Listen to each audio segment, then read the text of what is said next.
วจใต้เอกสารรถเด้อครับเชิญ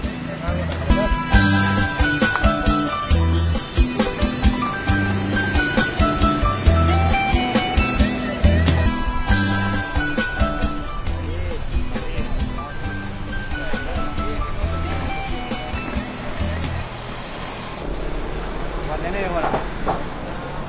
ที่นอกทางเจ้าหน้าที่เป็นได้ตั้งขึ้นตรวจการเพื่อควบเป็นระเบียบเรียบร้อยเนาะน้ำนี้จะเป็นตรวจทางเอกสารเนาะนี่บริเอกสารเจ้าท่านผู้มีการทางเจ้าหน้าที่ก็ต้องตรวจการหนึ่งรถเจ้าหันมันดัดแปลงสภาพเทคนิคเนาะโบเอ็นเวนโบมี่เพื่อนว่าดัดแปลงสภาพเทคนิคเป็นผิดต่อระเบียบพุทธจรเนาะเพราะว่ารถเขาเป็นยางหน่อยมีความเสี่ยงเกิดอุบัติเหตุสูงเนาะโดยเฉพาะเวลาเขาโค้ง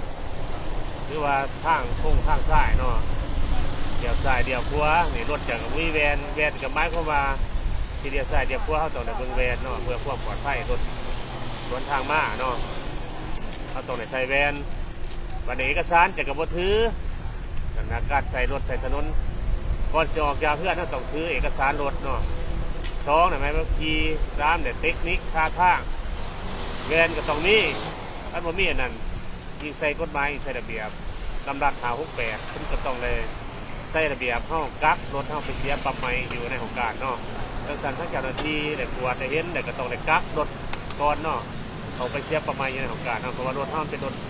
รัดแปลงสภาพเทคนิคดังนั้นทั้งเจ้าหน้าที่จึงจะได้กักเข้าไปของการเพื่อไปศึกษาเพิ่มเปลี่ยนคอออกเนาะยิบบอสใหม่เอาแวนใส่แต่จะไรออกมาเนาะให้คนวัดศึกษาเพิ่มอยู่ของการดังนั้นทั้งเจ้าหน้าที่จะได้เขียนใบสั่งไหนเด้อเพราะนำอะไรเพราะทุกที่เนาะรถเท่านี้คือว่าพออะไรเด้อเป็นดีใจกระเทิงเป็นคนไหนกักเป็นก้อนเนาะกักเข้าไปเลยไปศึกษาเพิ่มเอาจับเข้าไปได้เนาะเพราะว่ามีหน่วยงานศึกษาเพิ่มอยู่ของการแต่พอจะได้กักรถเข้าไปก้อนเนาะว่ารถเจ้าหนึ่งนี่มันคิดร้ายนะบอสมาร์ทแก่ไรเนาะอยู่ในจุดนี้บอสมาร์ทศึกษาเพิ่มไหนในจุดนี้ทั้งทั้งเจ้าหน้าที่ยิ่งในเขียนใบสั่งไหนเด้อเอาใครเป็นเขียนใบสั่งไหน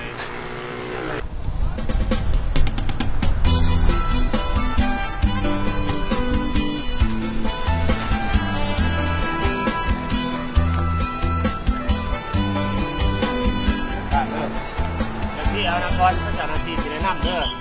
นี่แหละเจ้าเขาไปเอาอยู่ของการไปเนี่ยจราจรแข็งต้นดูรักสองเนาะจะต้องซื้อหรือว่าเอกสารน้องมาซื้อจริงไปนั่นที่ใหญ่สภาพเรือมันร้านมันซื้อแวนที่มันบอเนี่ยจะต้องซื้อไปนั่นพาพวกผู้ประกอบหรือว่าเทคนิคผู้คนจะไหวห่ออะไรเด้อ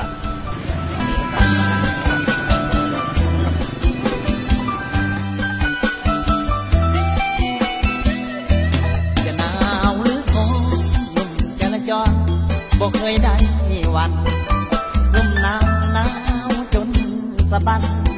ย้อมยืนสั่นอยู่ข้างถนนหน้าที่ตำรวจเป็นสายปวดตากแดดตากฝนเพื่อระเบียบพี่น้องมวลชน